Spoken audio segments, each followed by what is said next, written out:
I have no ideas for a cold open this week. My idea bucket has runneth dry. Well, the idea of a cold open is you're not supposed to come up with stuff.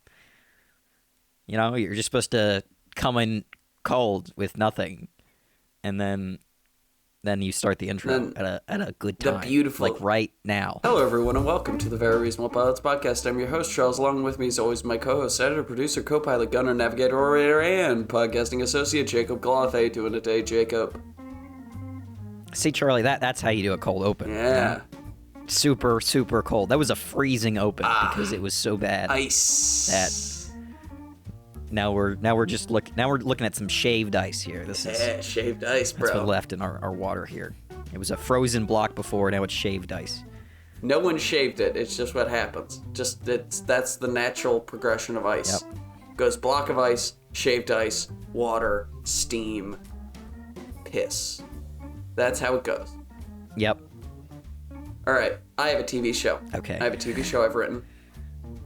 That's good. I didn't even write the pitch. This is I have 8 seasons written, the manuscript. Wow. Yeah. Oh. Shit. Okay. It's about from the floor up, it gets to about my waist. It's a long manuscript. It's great. George R.R. Martin. Like it's one paper dangled down, or this is like a thick book? No, it's a thick book. It's a thick book. Okay. And I'm mailing it to you right now. That would probably be really expensive because I imagine that's really heavy. Oh, it was. And you're going across the ocean, so that's even. Wouldn't it be great if more expensive if your doorbell rang right now? I'm mailing it to you. And I had to go get. And you had to go get this like 80-pound book. That's just a TV show, and it's not even like a good one. Like, what if this is just like another punk rock vampires? Just another really shitty episode. And I'm like, no, I believe in this one. Yeah. Yep. And then we read through it. It would probably take us it would take us days to read through the whole thing on the podcast. Yeah, 100%. You know? And we'd probably be like, oh, can I take that line again? I'd have to call out of work. That was I need to do that line again. I missed the movie. I missed the 2 movies I'm seeing today. I would miss work tomorrow. Yeah. And the next day. But it'd be worth it for the and clout. The days after that. How many? It'd probably be like, what? 30. I mean, depending on how long the seasons are, probably be like a 50-hour long episode of this podcast. It probably would. We'd have to like stop for like pee breaks. And eating. Yeah. We could eat the pages of the manuscript. Delicious manuscript. So it's destroyed right after we've read it. So was the plan here to procrastinate while you try to think of a pitch, or I was thinking what's the idea? No, see, the thing about the procrastination is that I'm wasting time, right? And that is a central theme of this show that I've got today. It's called A Time Traveler's Prison. That's the name of the show. Ooh. And we have... Oh, shit. You're doing time travel? Yeah. I gotta change up my next pitch then. Shit. Yeah. Get fucked, idiot. Time travel. It's great. Or you could go back in time and convince me to write a different pitch. I wish I could go back in time and come up with a different idea for my next pitch. Time Traveler's Prison, right? It stars 2 characters. Wilson Murmur, a trained killer from the 1870s who is transported into the far future by a witch. While in the future, he becomes a mercenary for a spacefaring company. All the while honing his skills until he is finally tracked down by the Universal Continuity Agency, the UCA, and captured. Oh. He has been held in captivity for 3 years. He is a cold, calculating man with little empathy, but he does understand and appreciate justice as a principle, but views its implementation as oftentimes unjust, right? So that's Wilson Murmur. He's kind of a creepy, I'm imagining kind of a lanky, leering kind of a dude, I would cast You know who I would cast? Sean Gunn, James Timothy Gunn's Chalamet. brother. I would cast him. Oh. Because I think he's got the kind of like, he's got the right kind of look, and I want to see him do something that's not comedic in tone, you know? And this is not really Wilson Murmur is not a comedic character. Okay. He was a fucking murderer in cowboy times, and he's a murderer in the future. And then our second main character is Liza Ferment, a smuggler from a small Martian outpost that was destroyed by the Imperial Legion, a fascist government that will rule the human race for 200 years. She worked as a rebel sympathetic smuggler, but once the Imperial Legion finally wins the war and takes over the galaxy, she escapes into the 1500s to work as an inn worker. After a few years of life in the 1500s, she is discovered and captured by the UCA, leaving her family that she's built in 1500s France, and taken into the future. So she marries a man and has a kid, and none of them know that she's from like the year like 2120, right? And she, escapes into the past, that sort of thing. Do they see her get arrested? They do see her get arrested. Or they just does she just disappear one day and they're like, oh shit? No, they see her get arrested, but the thing about the UCA is they are, it's a time. I'll explain it. It's a time travel. Do they Men in Black them? They Men in Black them. They can't kill people in the past because that'll affect the timeline in ways that they don't want to deal with, and so they have these special guns that remove all memory of the UCA existing or anyone involved with time travel, right? Let's see. Oh, yeah. Oh shit, but her kid, does the kid cease to exist? I don't think the kid does cease to exist because it removes all memory. All right. It just removes like they don't know her. The kid no longer knows their mom, right? The kid's now, just has a single dad. The UCA holds time criminals from all over the time stream at a facility that exists on a failed timeline. I said time 3 times in that sentence. This facility is... I think it's time to find another word. What other word is there for time? Temporal. Temporal, fuck off. This facility is totally Don't you remember the Trans-Temporal Times? The greatest...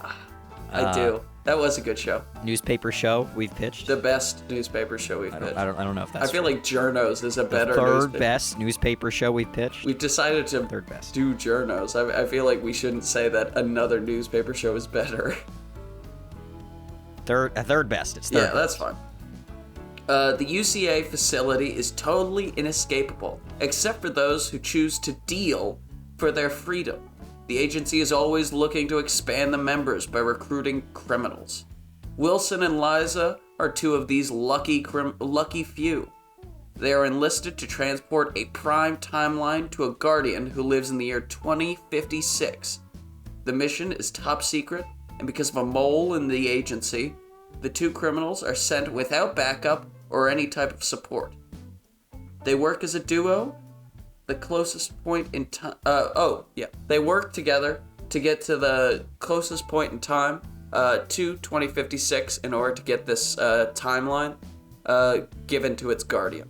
But the closest they're able to get is Wilson Murmur's original time of 1872, where he was right before his abduction, right? So that's our starting point. It's our criminals, right? Okay. They're living life. They're living large, right? No, they're not. They're in prison. And they are recruited by the UCA to transport, and I'm not sure exactly what the prime timeline's gonna look like, but basically this version of time travel, right, it exists sort of like there's a spectrum, right? And in the middle of the spectrum, there is these prime timelines, perfect timelines that everything else is built around. And if you fuck with the prime timeline, it causes the entire, structure of time travel to, collapse in on itself, right? Yeah. And there's a mole in the UCA, and so the, handler hires, recruits, forces these two to get this prime timeline to a guardian who exists outside of the UCA structure, but is still trustworthy. So they have somebody to watch over the timeline, make sure it doesn't get fucked over, right? That's our starting point. Yeah. Let's get... Did I write? Yes, I did. Alright. Liza is brought into the blinding lights of an interrogation room. As she is chained to the chair, a strange-looking, cybernetically enhanced man begins to ask her questions about her lives. At first, she plays dumb. But afterwards, it becomes obvious that they know who she really is and where she's really from, and she begins to explain her past.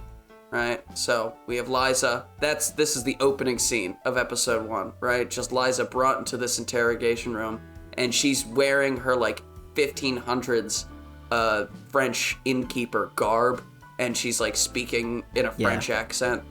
But after a while, the, weird cybernetic cyborg man is just like, come on, Liza, we know who you really are and where you're really from. You're not French.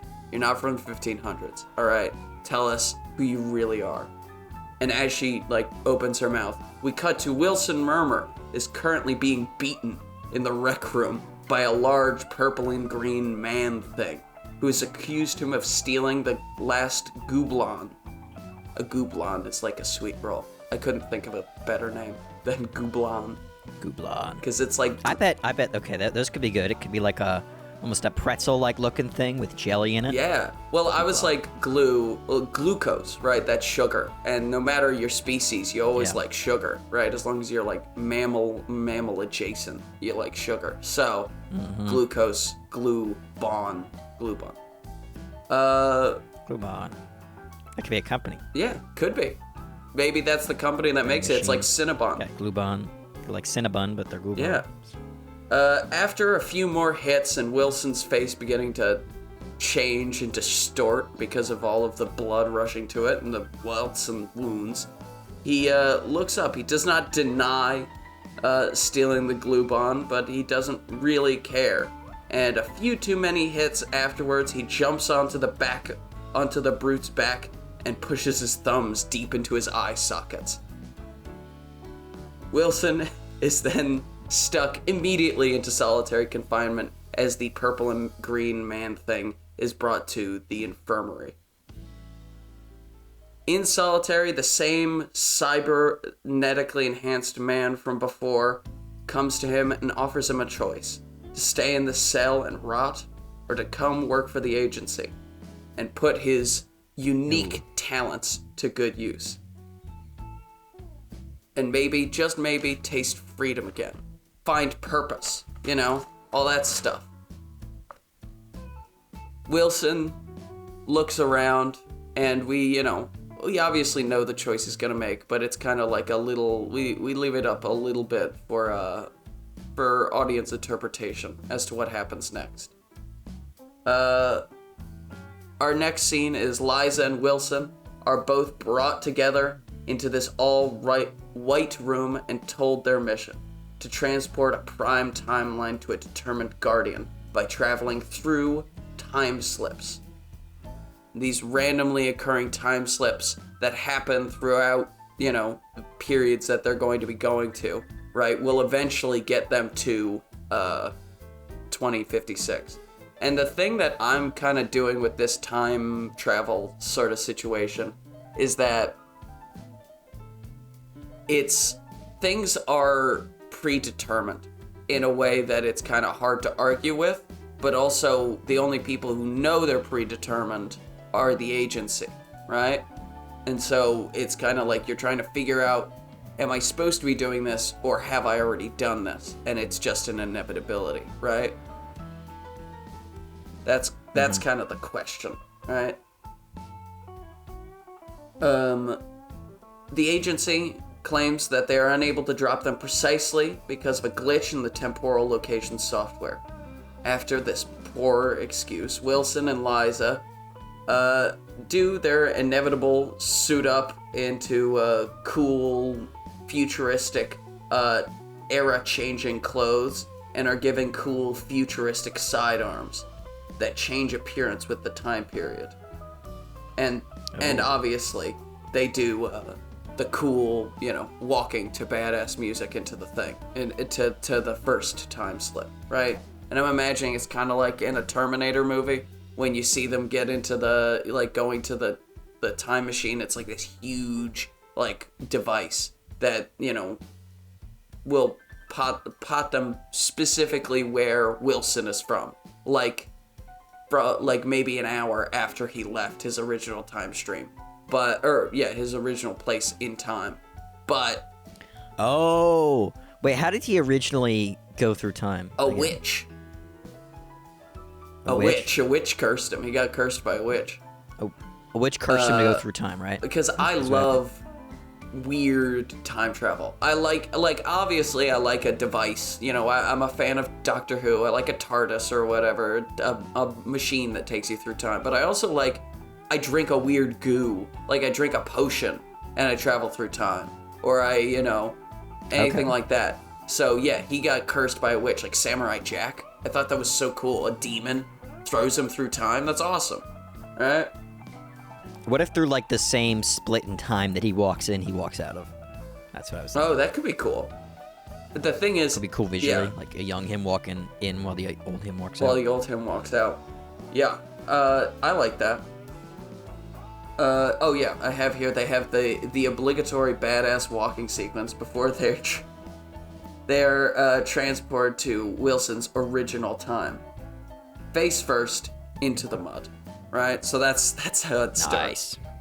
Wilson, after getting his bearings, figures... It'd be funny if the way they fall through, they walk through as you normally do, horizontally. But when they get through the portal, they're vertical. And that's how they land in the mud, Yeah. When they walk through the portal, they're 2 inches away from the mud. So they're just instantly in the mud. There's not even a fall. I like that. That's fun. First steps right into the mud. That was kind of what I was thinking. That the time machine is kind of it fucks with them, where they are and in their spatial awareness and stuff like that when they first get there. He gets there into his time, and Liza's kind of what the fuck, because she has only ever lived on Mars or in the French countryside. So if you're in the Wild West, right, with these huge plains and stuff like that, she thinks they're fucked. But Wilson, he takes him and he looks up at the sky, looks around, and he immediately knows town is half a day's walk that way, right, to the east. And they walk, and they walk, and they walk some more, and they're pretty much silent. I mean, Liza, she's more talkative. She's kind of a fun, happy-go-lucky kind of a person, But Wilson Murmur is not murmuring at all. He's very silent and stoic, and he just shut up. I am doing this because I was sick of sitting in a cell, right? And she's I was doing this for unknown reasons. We don't know, right? Maybe she just doesn't want to go to cell. Maybe it has something to do with her past, with her kids and stuff. Who knows? Her kid. Oh. She only has the one kid. They walk all night, and they finally arrive into this tiny, little dirt road town, right? Wilson, he kind of, just murmurs a little bit, and they go into an inn, right? He kind of stays back, and Liza pays for the room, and they go up to the room, and they just collapse into the bed, and it's it's a Wild West bed, it's not good bed. But these two have been in a French inn and prison for years. And so this is the most comfortable either of them have been in so long, And they fall asleep, right? Hard. But we see, I'm imagining this kind of a shot is pan to that. They shot of them falling in bed, just not lights out, they're out. And then we kind of pan out and we look out the window, right? And we can see the innkeeper running from the first floor and just running to the sheriff's office, right? and we cut to the sheriff's office and the innkeeper. We don't hear what the innkeeper's saying, right? But we see him talking to the sheriff and pointing at the inn, and he looks really, really distressed and unhappy, right? And then the sheriff, like, strokes his chin a little bit, scratches his head, and he's kind of like, shit. And then we turn the camera just a little bit, and we can see a wanted poster for Wilson Murmur. Like, wanted dead or alive for the murder of blankety blank blank, right? Mm-hmm.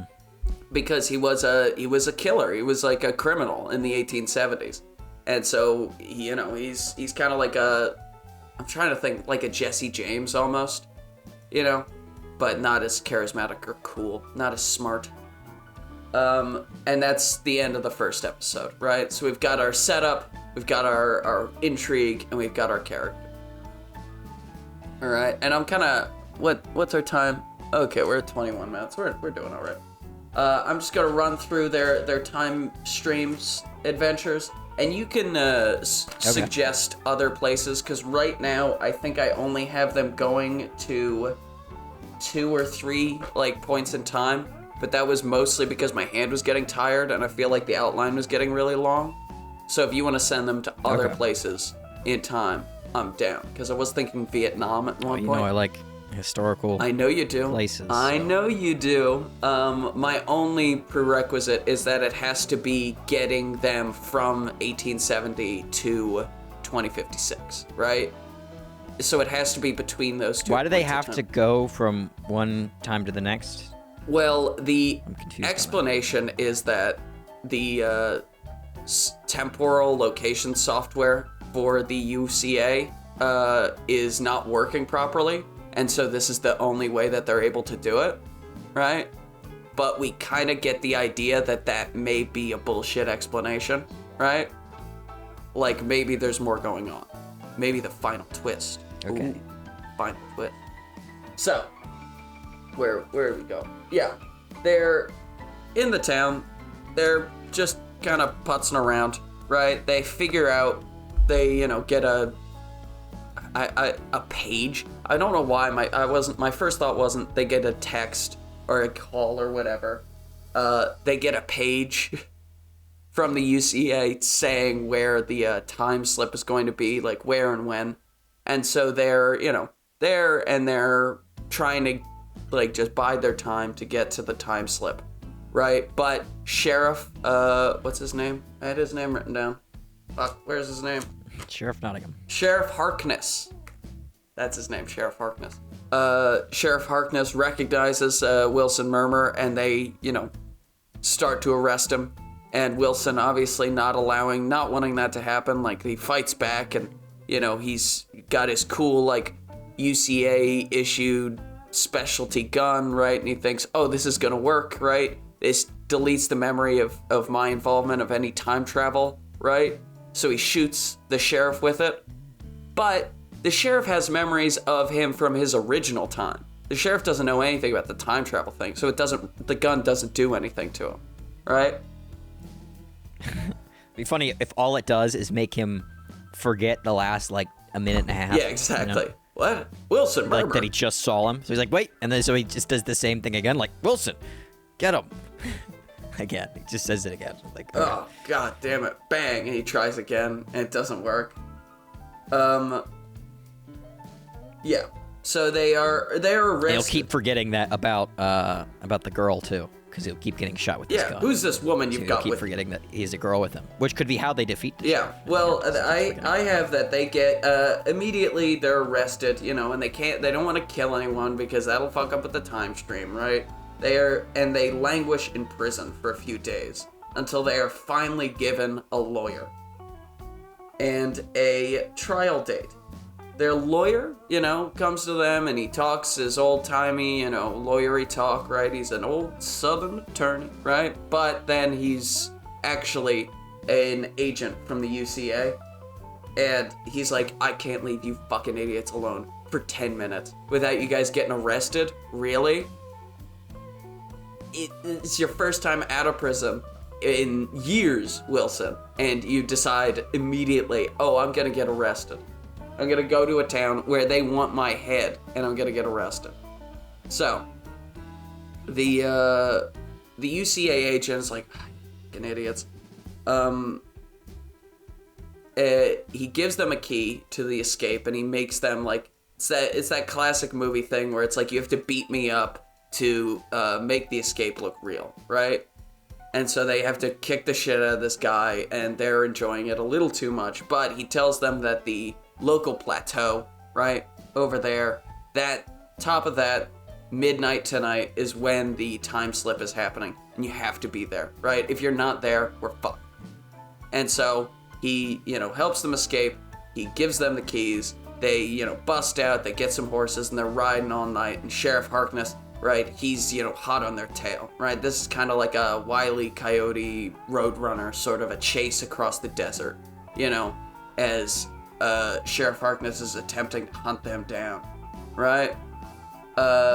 And they eventually, after a long night of riding and running, they get to the top of the plateau, and that's where they, have a final confrontation with the sheriff.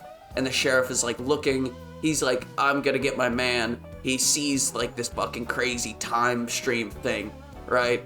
And he's like, what the fuck? And he starts to freak out a little bit, but he's like, no, I can't focus on whatever crazy, you must have drugged me or something, right? Like, you're a criminal and I'm gonna get you, right? And so it's kind of a final duel between Wilson and the sheriff, right? And we look at Wilson's gun and we think, oh shit, Wilson doesn't have a real gun, right? He's just got this silly time gun. How's it gonna work? And then, classic Wild West shit. They do a duel, but bang, Wilson actually did put one real bullet into the gun, and he blows like the sheriff's, like, I don't know. I don't want to say his face off, but like I want to kind of give him like a facial injury. That's maybe he shoots him in the eye, right? Maybe. Because he was trying not to kill him. He shoots his gun, and the gun explodes. And the gun explodes. I like that. Scraps all over his face. Gets stuff all over his face. He falls down the mountain. He's still like, and it's a very long fall. He's like almost assuredly dead, right? And so Wilson and Liza, they're like, whatever. They hop in the time stream. They're happy that they are moving ahead in their journey, but they're not really sure where it's going to take them, right? End of the episode. End of the Wild West section of this episode. Except for, we see a mysterious figure. The shadow of this mysterious figure looming over the body of Sheriff Harkness as he, like, reaches out for, like, help because he's, on his last breath. And then we see the cybernetic arm of the guy who interviewed them help him up. And that's the end, right? So it's like, whoa. Why is this cyborg dude talking with the sheriff, right? We don't like the sheriff. Next, they go through a time stream. They're taken to the year 1914, right? Right in the middle of the First World War in France. Like, straight battlefield. Like, things are blowing up around them, and they just have to start running. And they're still wearing cowboy clothes. Like, they're still in, like, a hat. Cowboy hats and overcoats and shit like that. And Wilson's kind of like out of it. He's never been in a battle before. He's only ever fought. Yeah. But Liza grew up in a war zone. And so she immediately takes, that was his thing. This is her thing. She knows where the fuck she's going. She speaks French, so she knows where, like, what people are saying. And she just takes control of the whole situation. And she kind of gets them safe out of the bombardment, right? And they eventually find their way to this tiny little town, right? Tiny little French village. Well, it'd be funny if, like, when they first, they drop in the middle of the battle, and, this is before the Americans joined the war, and so the French and the British see them, and they're like, oh, the Americans are here! Hell yeah! Woo! And so they're, like, cheering, because they think that would be the funny. US has joined the war. I like that. And she just goes... Because they see, like, people in cowboy clothing. Yeah, well, American. And, she can speak French, so she's like, yeah, we're here. Can you lead us to the nearest town? We're away from our unit. And they're like, oh, yeah, hell yeah, woo. And they, like, send along. Yeah, I like that. And they get to this tiny little French village, and they're like, okay, this place is all right. And they figure out that they have to go to Notre Dame Cathedral for the next time slip in 3 days.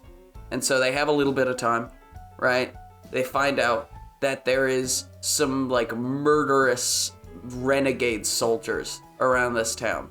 You know, they don't really know why these soldiers are so violent and evil, but they leave these strange markings all over the place. And obviously, these very old French people do not recognize it, but Liza and Wilson recognize it immediately as the logo for the UCA, right? The Universal Continuity Agency.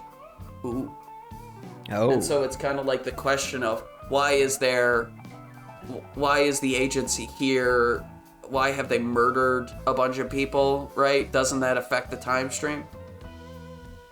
And so Wilson and Liza decide to help this village, and they go and they investigate, and they find out that this is kind of like a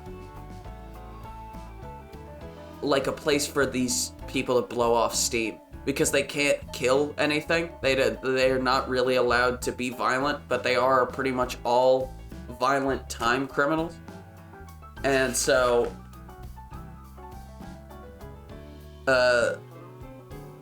they are going to this place, like, because this village is going to be destroyed. It's happened in 2 days. This village will be rubble, right? And so these kind of points in time in which all of these people's deaths are inevitable is the place that the UCA sends its agents who just want to do some murdering, some killing, right? To just get it out of their systems. Have fun with it, right? Because you can't do it on the job. But yeah, but they, Wilson is less, he doesn't really care, but Liza's like angry about it because these people kind of remind her of her family that she had in 1500s France. And maybe we could even do a thing where she is distantly related to one of them. And she can't say it, obviously, but one of the people has her husband's last name, right? That could be cool. Oh, that could be a cool thing. And then they fight these UCA agents, and it's kind of like a whole battle, sort of with kids' gloves, because they know neither group can kill the other group because they're both important to the time stream. So it's more of just like a fucking cut it out, right? Like, what are you doing? And so after a combat, after some fist fights, after a little bit of gunplay, right? The killers decide that it's not really worth their time or effort to do this. Why am I gonna continue this fight? It's stupid. They leave. And Wilson and Liza celebrate with the town because they've saved them. And then in the middle of the night, there is a bombardment, and the entire town is turned to dust, turned to rubble, right? Wilson and Liza are able to survive because they're the main characters of this show, right? They jump out a window before the bomb hits or whatever. It doesn't really matter. But there will be a very, very sad, touching scene of Liza, like, holding this little boy's hand as he dies, and she, like, realizing, or just kind of like being like, I'm your great-great-great-great-grandmother, right? And there's nothing I can't tell you, and there's nothing I could do to help. And it's just gonna be a very emotionally devastating thing for her, right? And Wilson is kind of being like, he's going to be more human about it. Like, this whole time he's been very stoic and kind of lacking empathy. But this is going to be kind of the first time that we see Wilson growing as a person. And his arc is kind of the most important for the show.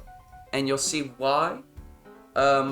They they decide, we still have to go. And so they get to Notre Dame. They just ride horses or they take a car. I don't know how easy it is to get a car, steal a car in 1914. In World War I, not easy to get a car, man. So they take a horse or a tank. They ride a tank. That's easy. Steve, tanks are easier than cars. A lot of tanks. Yeah. They ride to Notre Dame and they get into the time stream, but we can see in the darkness, in the shadows of the Notre Dame Cathedral, right after they leave, we can see the glint of a cybernetic eye, and we look up and we see Sheriff Harkness there with a UCA branded, like one of the super sci-fi guns, right?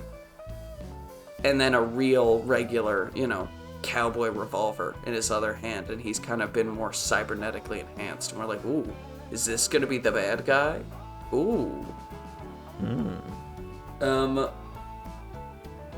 Next stop on their little time escapades is to 1924, Chicago, baby. Oh. Yeah, we're gonna do fucking Prohibition. It's gonna be great. It's gonna be fun. It's gonna be so much fun. I forgot the word Prohibition.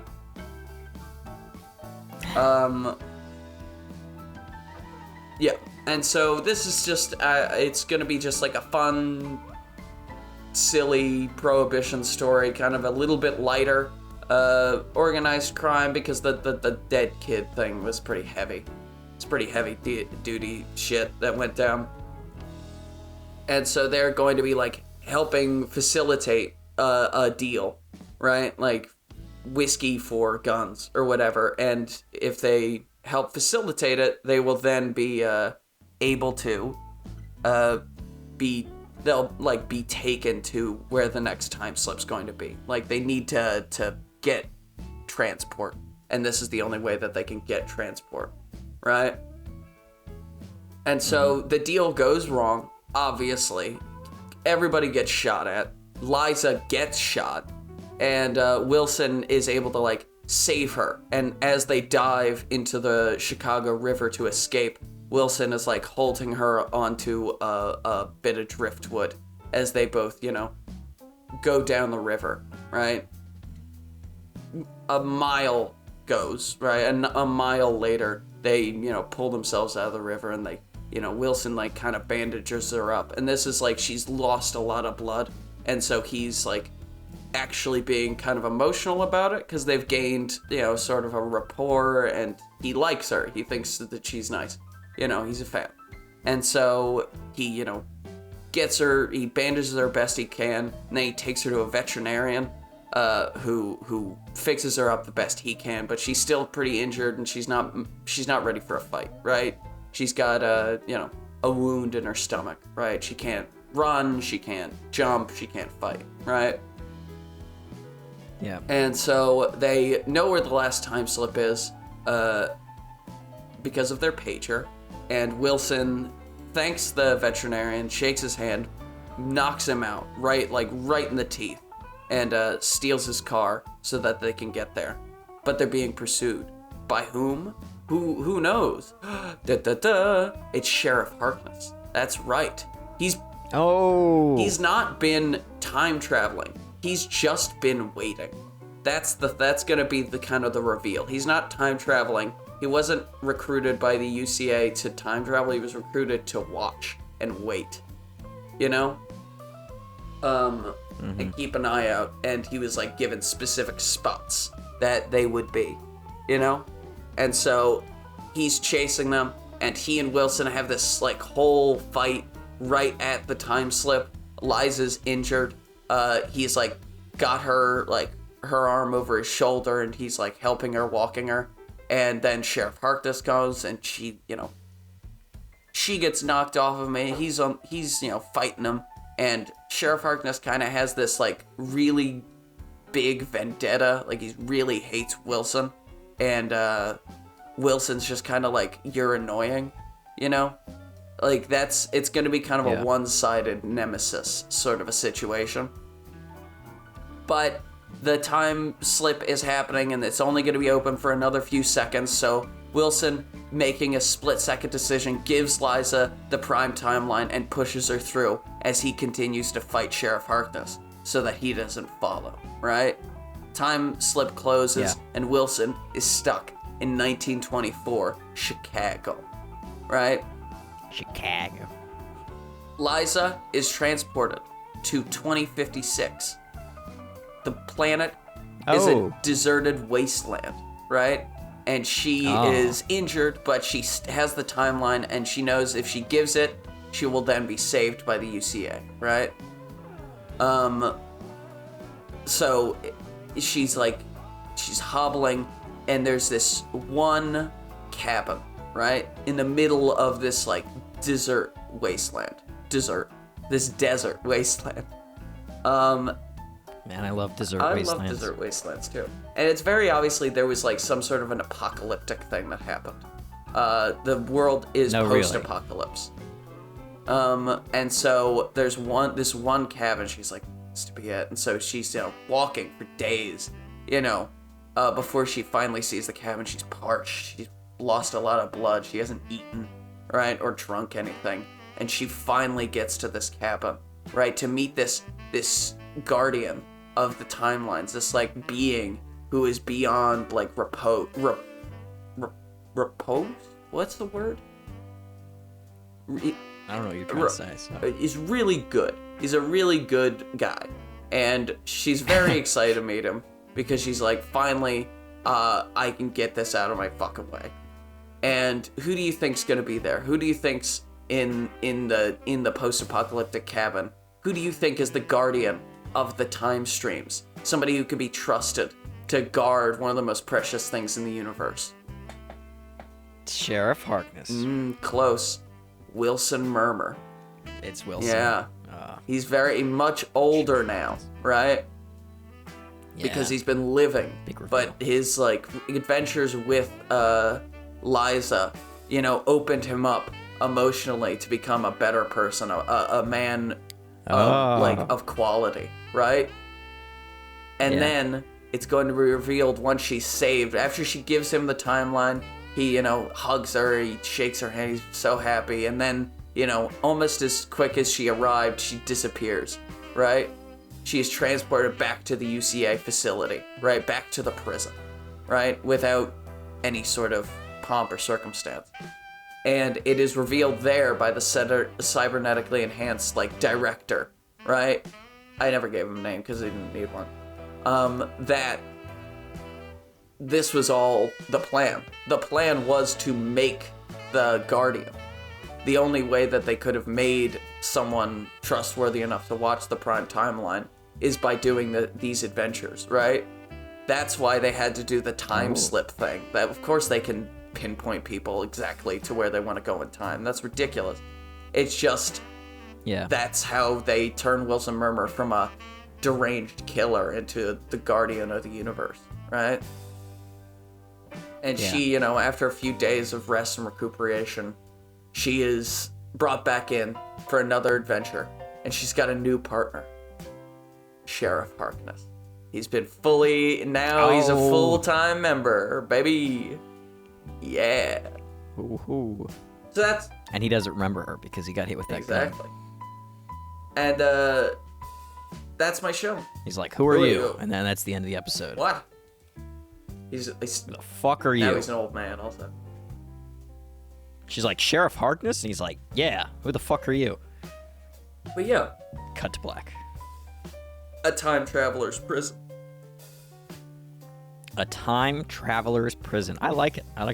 I think if you, since you have like the 3 episodes, to make it, longer, you would, I guess it's 4 episodes, but you could just not have them start in the Old West. You could start them even earlier, Well, I was thinking each, like, time, I obviously ran through them, but each, like, time frame that they went to would be, like, a few episodes. Oh, okay. But, it's like 1 or 2. Yeah, that's my show. Gotcha. Okay. I like it. Thank I like you. it. It's very interesting. Thank you, everyone, fun for show. listening to the Very Reasonable Pilots podcast. I've been your host, Charles. Along with me, so has been my co-host, editor, producer, co-pilot, gunner, navigator, orator, and podcasting associate, Jake McGloth. If you like what you heard here and you want to hear more, please give us a like, a follow, subscribe, tell your friends, tell your family, tell your dog, tell your cat. And remember, we will be here next week with a brand new televisual series for you to imagine and enjoy. Have a good night, everyone. Goodbye.